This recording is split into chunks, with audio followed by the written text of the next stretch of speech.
14 सितंबर 2024। बाबा का साकार मुरली। मीठे बच्चे, बाप की श्रीमत पर चलकर अपना श्रृंगार करो, पर चिंतन से अपना श्रृंगार मत बिगाड़ो, टाइम वेस्ट न करो। आज का प्रश्न है, तुम बच्चे बाप से भी तीखे जादूगर हो कैसे? उत्तर, यहाँ बैठे बैठे तुम इन लक्ष्मी नारायण जैसे अपना श्रृंगार कर रहे हो, यहाँ बैठे अपने आप को चेंज कर रहे हो, यह भी जादूगरी है। सिर्फ अल्फ को याद करने से तुम्हारा श्रृंगार हो जाता है।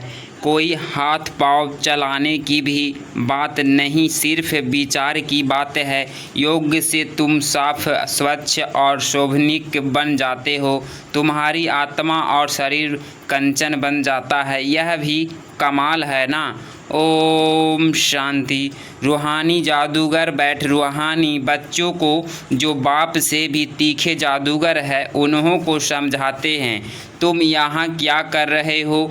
यहाँ बैठे बैठे कोई चुरपुर नहीं, बाप अथवा साजन सजनियों को युक्ति बता रहे हैं। साजन कहते हैं, यहाँ बैठे तुम क्या करते हो? अपने को तुम ऐसे लक्ष्मी नारायण समझेगा। तुम यहाँ सब बैठे हो, फिर नंबरवार पुरुषार्थ अनुसार तो हो ही ना। बाप कहते हैं, ऐसे सिंगारे हुए बनना है। तुम्हारी एम ऑब्जेक्ट ही यह है, भविष्य अमरपुरी के लिए यहाँ बैठे हुए तुम क्या कर रहे हो? प्राइड्स के श्रृंगार के लिए पुरुषार्थ कर रहे हो। इसको क्या कहे? यहाँ बैठे हुए अपने को चेंज कर रहे हो। उठते बैठते चलते बाप ने एक मनमना भव की चाबी दे दी है। बस एक सिवाय इसके और कोई भी फालतू बातें सुनाकर टाइम वेस्ट मत करो। तुम अपने ही श्रृंगार में लगे रहो, दूसरा करता है वह नहीं, इसमें तुम्हारा किया जाता है। तुम अपने पुरुषार्थ में रहो। कितनी समझ की बातें हैं। कोई नया सुनेगा तो ज़रूर वंडर खाएगा। तुम्हारे में कोई तो अपना श्रृंगार कर रहे हो, कोई तो और ही बिगाड़ रहे हैं। प्रचिंतन आदि में टाइम वेस्ट करते रहते हैं। बाप बच्चों को समझाते हैं, तुम सिर्फ अपने को देखो कि हम क्या कर रहे हैं। बहुत छोटी युक्ति बताई है, बस एक ही अक्षर है, मनमना भव। तुम यहाँ बैठे हो, परंतु बुद्धि में है कि सारी सृष्टि का चक्र कैसे फिरता है। अभी फिर से हम विश्व का श्रृंगार कर रहे हैं। तुम कितने पछापच्छ भाग्यशाली हो। यहाँ बैठे बैठे तुम कितना कार्य करते हो। कोई हाथ पाँव तो चलाने की बात ही नहीं है, सिर्फ विचार की बात है। तुम कहेंगे, हम यहाँ बैठे उच्च ते उच्च विश्व का श्रृंगार कर रहे हैं। मन मना भाव का मंत्र कितना उच्च है। इस योग से ही तुम्हारे पाप भस्म होते जाएंगे। तुम साफ बनते बनते फिर कितने शोभनीय हो जाएंगे। अभी आत्मा पतित है तो शरीर की भी हालत देखो क्या हो गई है। अब तुम्हारी आत्मा और काया कंचन बन जाएगी। यह कमाल है ना। तो ऐसे अपना श्रृंगार करना है, दैवी गुण भी धारण करने हैं। बाप सभी को एक ही रास्ता बताते हैं, अल्फ वे सिर्फ अल्फ की बात है। बाप को याद करते रहो तो तुम्हारा श्रृंगार सारा बदल जाएगा। बाप से भी तुम बड़े जादूगर हो। तुमको युक्ति बताते हैं कि ऐसे करने से तुम्हारा श्रृंगार बन जाएगा। अपना श्रृंगार न करने से तुम मुक्त अपने को नुकसान पहुंचाते हो। इतना तो समझते हो हम भक्ति मार्ग में क्या क्या कर सारा श्रृंगार ही बिगाड़ कर क्या बन गए हो। अब एक ही अक्षर से बाप की याद से तुम्हारा श्रृंगार होता है। बच्चों को कितना अच्छी रीति समझा कर फ्रेश करते हैं। यहाँ बैठे तुम क्या करते हो? याद की यात्रा में बैठे हो। अगर कोई का ख्याल और तरफ होगा तो श्रृंगार थोड़े ही होगा। तुम श्रृंगारे हो तो फिर औरों को भी रास्ता बताना है। बाप आते ही हैं ऐसे श्रृंगार बनाने। कमाल। शिव बाबा आपकी आप हमारा कितना श्रृंगार करते हो। उठते बैठते चलते हमको अपना श्रृंगार करना है। कोई तो अपना श्रृंगार कर फिर दूसरों का भी करते हैं, कोई तो अपना भी श्रृंगार नहीं करते तो दूसरों का भी श्रृंगार बिगाड़ते रहते हैं। फालतू बातें सुनाकर उसकी अवस्था को भी नीचे गिरा देते हैं। खुद भी श्रृंगार से रह जाते हैं तो दूसरे को भी रहा देते हैं। तो अच्छी रीति सोच विचार करो। बाबा कैसे कैसे युक्ति बताते हैं। भक्ति मार्ग के शास्त्र पढ़ने से यह युक्ति नहीं आती है। शास्त्र तो है भक्ति मार्ग के। तुमको कहते हैं तुम क्यों शास्त्रों को नहीं मानते हो, बोलो। हम तो सब मानते हैं। आधा कल भक्ति की है, शास्त्र पढ़ते हैं तो कौन नहीं मानेंगे। रात और दिन होते हैं तो ज़रूर दोनों को मानेंगे। यह है बेहद का दिन और रात। बाप कहते हैं मीठे बच्चों तुम अपना श्रृंगार करो, टाइम वेस्ट मत करो। टाइम बहुत थोड़ा है। तुम्हारी बड़ी विशाल बुद्धि चाहिए। आपस में बहुत प्रेम होना चाहिए। टाइम वेस्ट नहीं करना चाहिए क्योंकि तुम्हारा टाइम तो बहुत वैल्यूबल है। कौड़ी से हीरे जैसे तुम बनते हो, मुफ्त में इतना थोड़े ही सुन रहे हो। कोई कथा है क्या? बाप अक्षर ही एक सुनाते हैं। बड़े बड़े आदमियों को जास्ती बात थोड़े ही करनी चाहिए। बाप तो सेकंड में जीवन मुक्ति का रास्ता बताते हैं वाले। तब तो उन्हों को ही चित्र है जिनको बहुत पूजते रहते हैं। जितना बड़ा आदमी होगा उतना बड़ा मंदिर बनाएंगे, बड़ा श्रृंगार करेंगे। आगे तो देवताओं के चित्र पर हीरे का हार पहनाते थे। बाबा तो अनुभव है ना। बाबा ने खुद हीरे का हार बनाया था लक्ष्मी नारायण के लिए। वास्तव में तो उन्हों जैसी यहाँ पहरवाइश कोई बना ना सके। अभी तुम बना रहे हो नंबरवार पुरुषार्थ अनुसार। तो बाप समझते हैं बच्चे टाइम वेस्ट ना अपना करो ना औरों को करो। बाप युक्ति बताते हैं मुझे याद करो तो पाप मिट जाए। याद बिगड़ इतना श्रृंगार हो न सके। तुम यहाँ बनने वाले हो ना, दैवी स्वभाव धारण करना है। इससे कहने की भी दरकार नहीं, परंतु पत्थर बुद्धि होने कारण सब समझाना पड़ता है। एक सेकंड की बात है। बाप कहते हैं मीठे मीठे बच्चों तुमने अपने बाप को भूलने से कितना श्रृंगार बिगाड़ दिया है। बाप तो कहते हैं चलते फिरते श्रृंगार करते रहो, परंतु माया भी कम नहीं है। कोई लिखते हैं बाबा आपकी माया बहुत तंग करती है। अरे हमारी माया कहाँ है, यह तो खेल है ना। मैं तो तुमको माया से छुड़ाने आया हूँ। मेरी माया फिर काहे कि इस समय पूरा ही इनका राज्य है। रात और दिन में फ़र्क नहीं हो सकता। यह फिर है बेहद की रात और दिन, इसमें एक सेकंड का भी फ़र्क नहीं हो सकता है। अभी तुम बच्चे नंबरवार पुरुषार्थ अनुसार ऐसे श्रृंगार कर रहे हो। बाप कहते हैं चक्रवर्ती राजा बनना है तो चक्र फिराते रहो, भल गृहस्थ व्यवहार में रहो। इसमें सारा बुद्धि से काम लेना है। आत्मा में ही मन बुद्धि है। यहाँ तुमको बाहर का गौरव धंधा कुछ भी नहीं है। यहाँ आते ही हो तुम अपने को श्रृंगारने, रिफ्रेश होने। बाप पढ़ाते तो सबको एक ही जैसा है। जहाँ बाबा पास आते हैं नई पॉइंट्स सम्मुख सुनने, फिर घर में जाते हैं तो जो कुछ सुना है वह बाहर निकल जाता है। जहाँ से बाहर निकलने से भी झोली छाट लेते हैं। जो सुना उस पर मनन चिंतन नहीं करते हैं। तुम्हारे लिए तो यहाँ एकांत की जगह बहुत है। बाहर में तो खटमल फिरते रहते हैं, एक दो का खून करते पीते रहते हैं। तो बाप बच्चों को समझाते हैं यह तुम्हारा टाइम मोस्ट वैल्यूबल है, इसको तुम वेस्ट मत करो। अपने को श्रृंगारने की बहुत युक्तियाँ मिली है। मैं सबका उद्धार करने आया हूँ।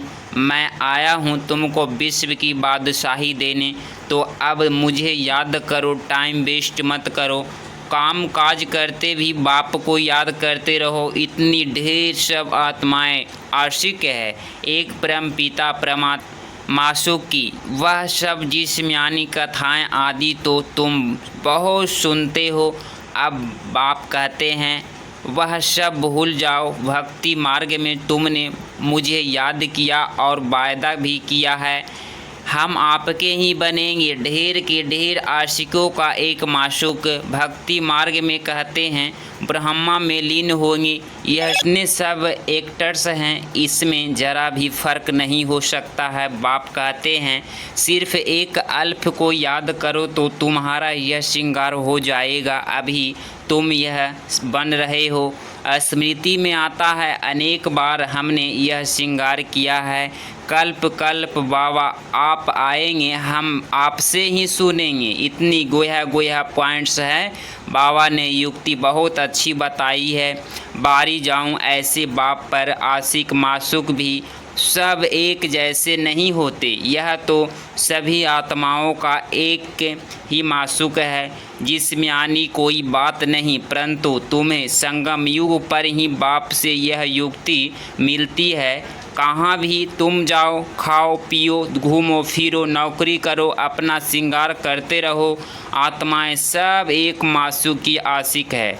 बस उसको ही याद करते रहो। कोई बच्चे कहते हैं हम तो 24 घंटे याद करते रहते हैं, परंतु सवेद तो कोई कर नहीं सकते। बहुत 2-2.5 घंटे का जास्ती अगर लिखे तो बाबा मानता नहीं। तुम्हारे में दूसरे को स्मृति दिलाते नहीं तो कैसे समझे तुम याद करते हो? क्या कोई डिफ़िकल्ट बात है? कोई इसमें खर्चा है? कुछ भी नहीं। बस बाबा का याद करते रहो तो तुम्हारे पाप कट जाएं।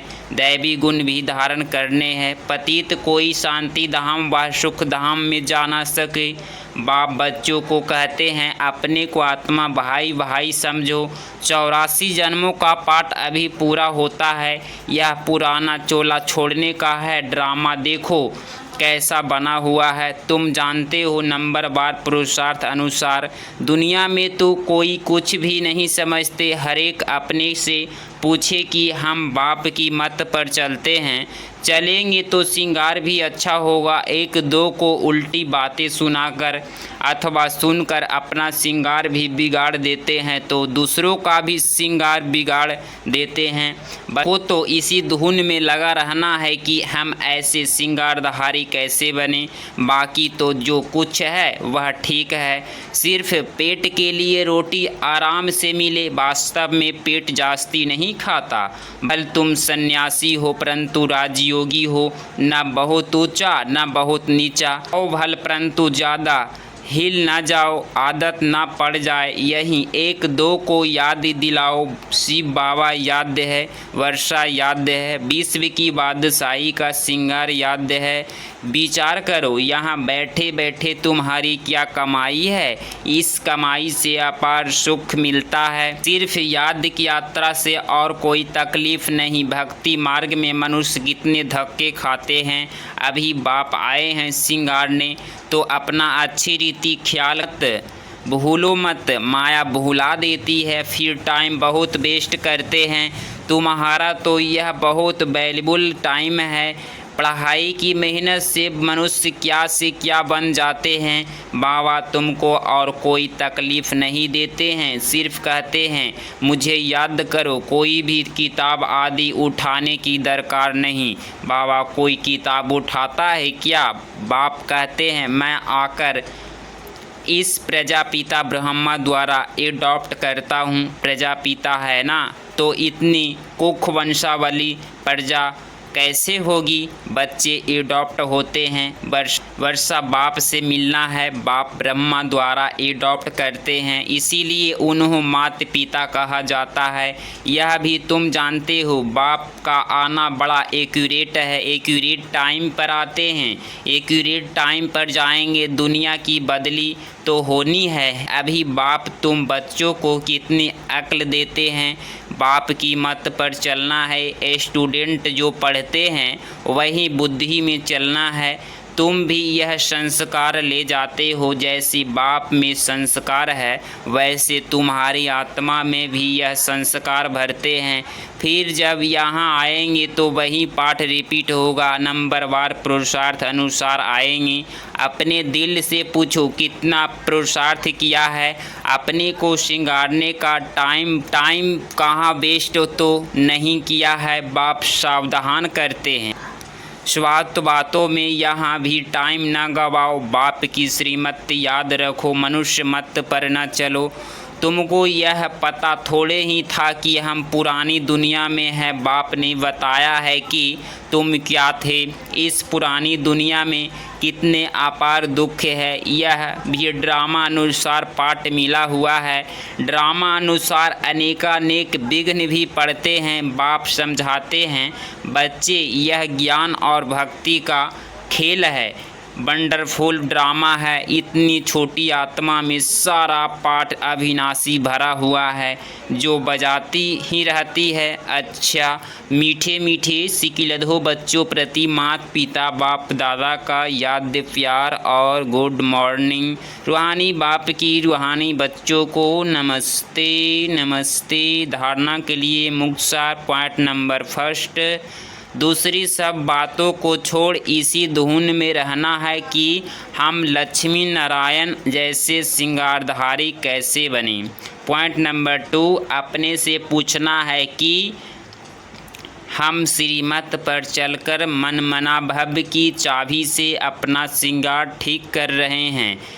उल्टी सुलटी बातें सुनकर व सुनाकर श्रृंगार बिगाड़ते तो नहीं हैं, आपस में प्रेम से रहते हैं। अपना वैल्यूबल टाइम वहीं पर वेस्ट तो नहीं करते हैं। दैवी स्वभाव धारण किया है। आज बाबा का मीठे वरदान, व्यर्थ संकल्पों के कारण जो जानकर उन्हें समाप्त करने वाले समाधान स्वरूप भव। व्यर्थ संकल्प उत्पन्न होने के मुख्य 2 कारण है। पॉइंट नंबर फर्स्ट, अभिमान, और पॉइंट नंबर 2, अपमान। मेरे को कम क्यों, मेरा भी ये पद होना चाहिए, मेरे को भी आगे करना चाहिए। तो इसमें तो या अपना अपमान समझते हो या फिर अभिमान में आते हो। नाम से मान से शान से आगे आने से सेवा में अभिमान या अपमान महसूस करना, यही व्यर्थ संकल्पों का कारण है। इस कारण को जानकर निवारण करना ही समाधान स्वरूप बनना है। आज का स्लोगन है, साइलेंस की शक्ति द्वारा स्वीट होम की यात्रा करना बहुत सहज है। साइलेंस की शक्ति द्वारा स्वीट होम की यात्रा करना बहुत सहज है। अगर इस चैनल पे आप डेली मुरली सुनते हैं तो चैनल को ज़रूर सब्सक्राइब करें, एक प्यारा सा लाइक ज़रूर करें। ओम शांति।